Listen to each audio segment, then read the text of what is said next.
안녕하십니까, 최혁 선생님입니다. 자, 이번 시간에는요, 바로 부등식의 영역에 대해서 배워보는 시간이 되겠습니다.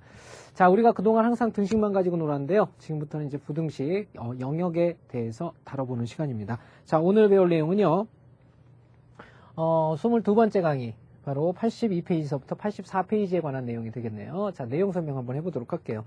자, 부등식의 영역이란 뭐냐? 자, 부등식의 영역. 부등식의 영역. 자, 요 놈은요, 우리가 일단은 도형 자체를 궤도형과 배도형으로 나눠서 생각을 해야 됩니다. 궤도형과 배도형. 궤도형. 예, 말이 좀 우습죠? 네, 배도형. 이런 게 있어요. 자, 여기서 궤는 뭘 궤라고 그러냐면요. 예, 멍멍이를 얘기하는 게 아니에요. 이건 열린 도형이에요. 열려있는 도형. 그 다음에 이 폐도형이라는 건 닫혀있는 도형. 자, 예를 들자면 어떤 것들이 있냐면요. 궤도형의 대표적인 형태로는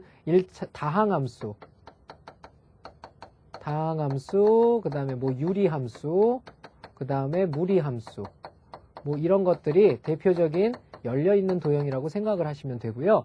닫혀있는 도형이라는 것은 뭐냐면 원이라든지 나중에 배우겠지만 타원이라든지 뭐 이런 것들, 기타 등등 이런 것들이 바로 폐도형이에요. 바로 열려있다라는 것은 뭐냐면요. 이렇게 그렸을 때 뭐 이렇게 뭐 이쪽과 이쪽의 방향성을 갖게 되는 게 문제가 되는 거고요. 그 다음에 폐도형 같은 경우는 원을 하나 이렇게 그려보면요. 바로 바깥쪽과 안쪽으로 구분이 되죠. 그러면 어떻게 구분을 할 것이냐.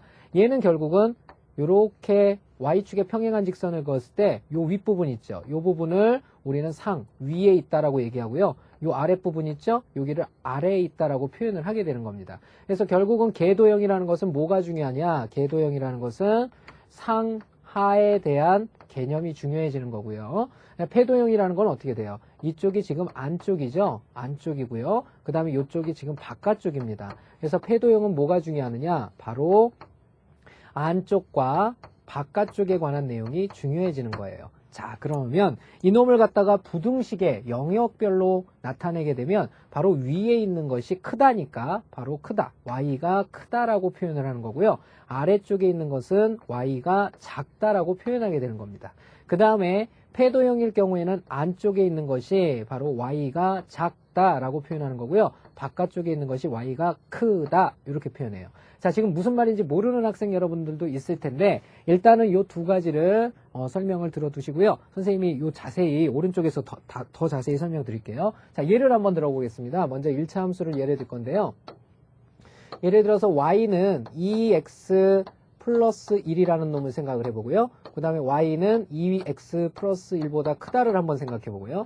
y는 2x 마이너스 1보다 작다를 한번 생각을 해볼게요. 그죠? 자, 그럼 이 직선을 먼저 그리게 되면 여기가 왜 플러스죠? 플러스. 그죠? 자, 그림을 그려보면 자, 2x 플러스 1이라는 건 y절편이 1이고요. 그 다음에 x절편은 마이너스 2분의 1짜리예요. 기울기가 1짜리니까 이런 식의 그래프가 되겠죠? 여기는 1이 되겠고 여기는 마이너스 2분의 1짜리 이런 그래프가 되겠습니다.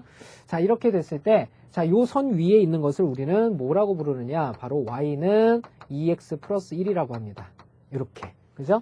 자, 그런데 바로 이쪽과 이쪽은 바로 부등식의 영역이 된다는 얘기예요. 그래서 요걸 판단을 어떻게 하는 것이 좋으냐? 뭐 y절편에서 끊어서 하면 이쪽이 위쪽이죠. 그래서 여기에 바로 위쪽이 놓이는 거고요. 이쪽을 우리는 아래쪽이라고 얘기를 하게 되는 거예요. 그러면 그걸 판단을 할 때는 식으로서 어떤 판단을 하게 되느냐? 바로 y가 더 크다라는 것이 바로 상쪽에 놓인다는 뜻이고요. y가 작다라는 것이 아래쪽을 의미하게 되는 겁니다.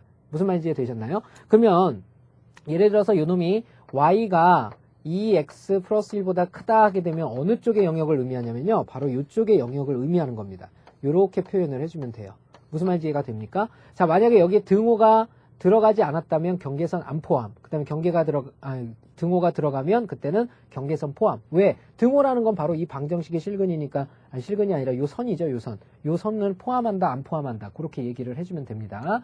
자, 그 다음에 2차로 한번 예를 들어볼게요. 자, 또 하나의 예는 y가 왜 나오죠? 2차 원이죠? x제곱 플러스 y제곱은 1이라는 놈과 그 다음에 x제곱 플러스 y제곱은 1보다 클 때, 그 다음에 x제곱 플러스 y제곱은 1보다 작을 때를 한번 생각을 해보죠. 자, 이건 원이죠. 원이 이렇게 하나가 있고요. 자, x축과 y축이 이렇게 놓이겠죠? 예, 이렇게 됩니다. 반지름이 1짜리 원이에요. 1, 1, 마이너스 1, 마이너스 1짜리죠. 그렇죠?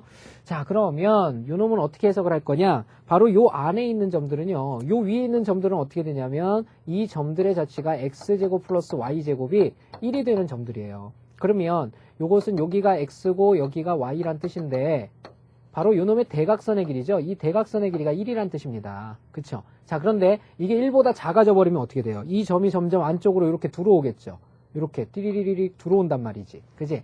그러니까 1보다 작다라는 건 내부를 뜻합니다. 내부를 뜻해요. 무슨 말인지 이해가 됩니까? 그래서 y가 이렇게 작다 하게 되면 이건 내부를 뜻합니다. 내부. 근데 거꾸로 커진다 그러면 y가 이렇게 커진다. 반지름보다 커진다 그러면 이것은 외부에 놓인다라는 것을 알 수가 있는 거죠. 그쵸? 자, 이렇게 해서 만약에 요 놈의 x제곱 플러스 y제곱이 1보다 작은 범위를 찾아보렴 그러면 바로 요 안에 있는 부분에 색칠을 해주면 되는 겁니다. 안에 있는 부분에 이렇게 색칠을 해주는 거예요. 자, 이렇게 되는 것이 바로 부등식의 영역에 관한 내용이 되는데요. 자, 일종의 이제 편법이기도 하지만 좀 더 빨리 수치 대입법을 이용해서 구할 수 있는 방법도 있어요. 뭐냐면요. 자, 왼쪽으로 1차로 다시 넘어가서요. 1차에서 보면 요런 놈을 찾아라 그러면 적당히 값을 가지고 찾을 수가 있는데 만약에 xy에 적당한 값을 집어넣었을 때 이 부등호가 성립하면 그것에 그 점이 들어있는 영역이 전부 다 만족하는 영역이 되는 거예요. 예를 들면 여기에 0,0, 0,0이라는 게 지금 이 선의 이쪽에 잡혀 있죠. 00을 집어넣어 보세요. 성립 하나하나. 0은 크다, 1보다. 말이 안 되죠. 그러니까 요 점이라는 것은 요 점이 포함하는 요 영역은 들어가지 않는 영역이에요. 거짓이라는 영역이에요. 그러니까 여기는 성립하지 않기 때문에 반대쪽이 성립하는 영역이 됩니다. 자, 원도 마찬가지인데요. 원도 정리를 해보면 여기에 적당한 값 0,0을 이렇게 집어넣어 보세요. 그러면은 좌변이 더해서 0이죠. 1보다 작다. 1보다 작은 영역 맞죠? 그러니까 이 0,0이 들어있는 영역이 맞다란 뜻입니다. 참이니까 여기에 색칠을 다 하는 거예요. 자, 무슨 말인지 이해가 됩니까? 자, 이게 바로 부등식의 영역에 관한 설명들이 되겠습니다. 자, 이걸 토대로 해서 문제 우리 다뤄보는 시간 갖도록 하겠습니다. 자, 그러면 문제 보도록 하겠습니다. 자, 문제 보시죠. 부등식의 영역, 다음 부등식의 영역을 좌표 평면 위에 나타내라 그랬죠. 자, 해봅시다. y는 일단은 어떻게 생각하는 게 좋으냐면 등호라고 생각을 하세요. 크다라는 건 나중에 생각하면 됩니다. 자, 그러면요. 요 y는 마이너스 2x 플러스 3이라는 그래프는요. 자, x절편이 얼마입니까? x절편이 y가 0일 때니까 2분의 3이죠? 2분의 3을 지나고요. 그 다음에 y절편이 3인 곳을 지나요. 이렇게 두 점을 지나는 직선의 방정식을 이렇게 그려주시고요. 자, 그 다음에 y가 크다 그랬으면 위쪽을 얘기하죠. 위쪽이라는 것은 이렇게 선을 그렸을 때 위에 해당하는 거, 요 영역이에요. 그래서 요 영역에다가 이렇게 색칠을 해주면 되겠습니다. 자, 요 영역을 나타내는 거고요. 자, 그 다음에 x는 3보다 작다죠? 요것도 한번 나타내보면 x가 3이다 라는 것은 뭡니까? 바로 y축에 평행하면서 3인 곳을 이렇게 지나게 되죠. 여긴 0이겠죠. 그죠? 자, 그랬을 때 x가 3보다 작은 곳이라고 그랬습니다. x가 3보다 작은 곳은 바로 요 영역이 x가 3보다 작은 곳을 뜻하겠죠. 그죠? 자, 그래서 x가 3보다 작은 곳. 역시 여기는 경계선 포함 안 합니다. 등호들이 없기 때문에. 자, 그 다음 3번은 여기 등호가 이렇게 있는 거죠. 그러니까 얘는 경계선 포함이라고 보시면 돼요. 자, 얘는 2차 함수죠. 2차 함수니까 어떻게 그려야 되냐면 마이너스 x제곱이니까 얘는 위로 볼록하고요. y절편이 1인 곳을 뜻하게 되죠. 그래서 이렇게 그려지겠고요. 자, 그 다음에 작다라고 그랬으니까 아래쪽을 뜻합니다. 그럼 y축을 이렇게 보세요. 아래쪽이 이쪽이죠. 그러니까 이 공간에 들어가는 것을 이렇게 표시를 해주면 돼요. 이렇게. 자, 다음 네 번째 보도록 하겠습니다. 네 번째는요.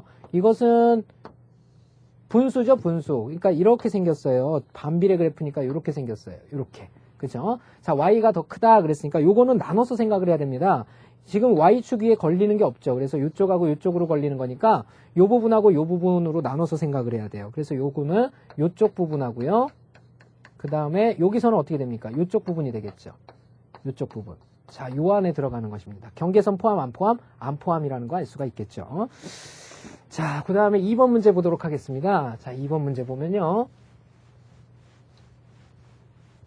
자, 이번에는 궤도형이 아니라 패도형이죠. 패도형입니다. 자, 이 놈은 어떻게 되느냐? 원이 이렇게 있고요.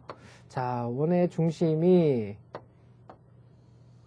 자, 원의 중심이 몇 컴마 몇이죠? 이게 1,2죠? 1,2. 그죠? 반지름은 5짜리. 이렇게 되네요. 등호라고 생각하면. 이게 크다 그랬으니까 결국 y가 크다 이런 뜻이거든요. 그러면은 이건 내부일까요? 외부일까요? 외부를 뜻하겠죠? 외부. 그래서 외부에 해당하는 것은 바로 요 바깥쪽에 이렇게 표시를 해주면 되겠습니다. 경계선 포함 안 포함? 등호가 없으니까 경계선 안 포함이 되는 거죠. 경계선 안 포함. 자, 이렇게 됩니다. 이렇게 표시해주면 되고요. 자, 두 번째 건 표준형으로 빨리 바꿔줘야 되죠. 요거 바꿔주게 되면 x 플러스 1의 제곱이 되고요. 그 다음에 y 제곱이고요. 그 다음에 여기는 얼마가 생겨요? 여기에서 필요했던 1이 이렇게 생겨나는 거죠. 자, 그래서 원이 이렇게 잡히고요. 자, 원의 중심이 몇 컴마 몇이냐면요. 바로 마이너스 1,0입니다. 여기가 마이너스 1,0. 이렇게 잡히게 되겠고. 자, 그 다음에 이것은 작거나 같다니까 내부예요, 내부. 내부가 되겠고, 얘는 경계선 포함이죠. 왜? 등호가 이렇게 보이잖아요. 그죠? 자, 2번 문제 한번 풀어봤습니다. 시간 드리도록 할 테니까 그 밑에 유제 문제 있죠? 한번 풀어보십시오.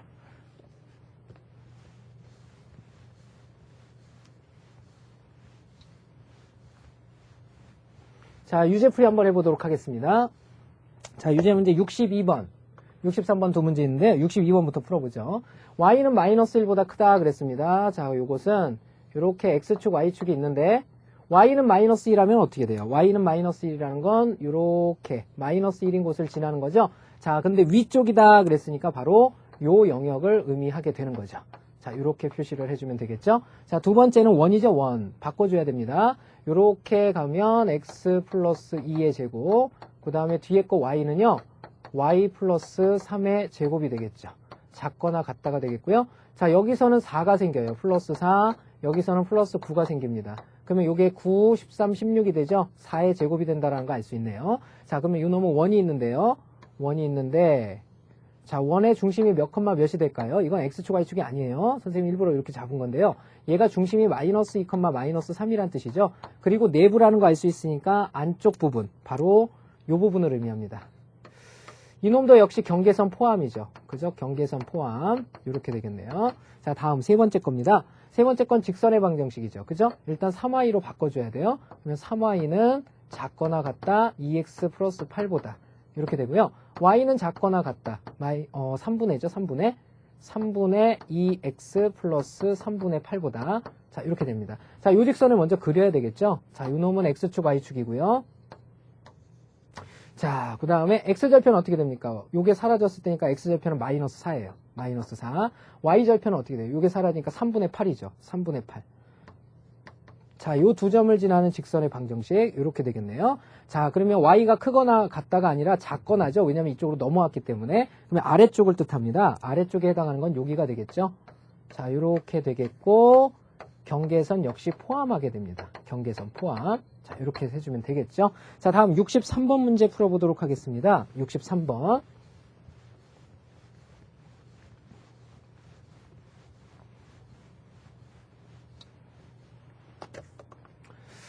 자, 점 K,5가 포물선 요놈의 윗부분에 있을 때 그랬습니다. 자, 윗부분에 있다라는 건 무슨 뜻일까요? 윗부분에 있을 때, 그러면 y가 요놈보다 어떤 곳에? 큰 곳에. 즉, y는 크다. 누구보다?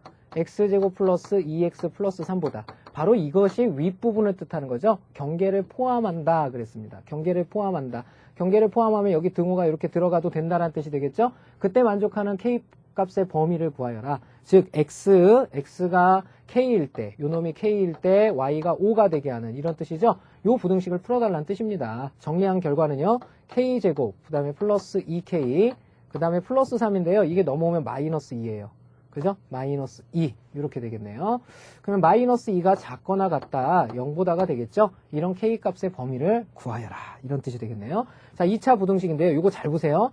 얘가 지금 2차 함수라고 생각을 하면요. 얘가 아래로 볼록한 이런 그림이죠. 그게 0보다 작거나 같다라고 그랬습니다. 그러면 어떻게 해서 이렇게 x의 값이 생길 텐데요. 0보다 작거나 같은 구간은 어딜까요? 여기는 플러스 이렇게 오다가 여기 0 되고 마이너스 0 되고 플러스 이렇게 올라가겠죠. 그러니까 음수가 되거나 0인 곳은요. 바로 여기서부터 여기까지 요 사이 범위가 된다는 거 알 수 있겠죠. 그래서 좀 더 쉽게 기억하는 방법은 요게 사이 범위 이렇게 됩니다. 사이 범위. 쉽죠? 그쵸? 자, 그러면 일단 근 두 개를 구해야죠. 요 근하고 요 근을 알아야 되니까. 그래서 요걸 근의 공식에 의해서 정리를 하면 짝수차 a분의 마이너스 b 프라임, 마이너스 1 플러스 마이너스 루트 b 프라임의 제곱, 1의 제곱 1 마이너스 ac 3이 된다라는 거 알 수 있죠. 그래서 여기에 들어있는 근이 마이너스 1 플러스 루트 3이고요. 여기 이쪽 왼쪽의 근이 마이너스 1 마이너스 루트 3이 되는 거예요. 이렇게. 자, 결국은 우리가 구하고자 하는 k의 범위라는 것은 누구와 누구 사이 마이너스 1 마이너스 루트 3보다 크거나 같고, 그 다음에 누구보다 작거나 같다? 마이너스 1 플러스 루트 3보다 작거나 같다. 자, 이렇게 풀어주시면 되겠습니다. 자, 지금까지 선생님과 부등식의 영역 첫 번째 1탄을 공부를 해봤고요. 다음 시간에는 곱으로 그 다음에 연립부등식을 표현하는 방법에 대해서 배워보도록 하겠습니다. 수고하셨습니다.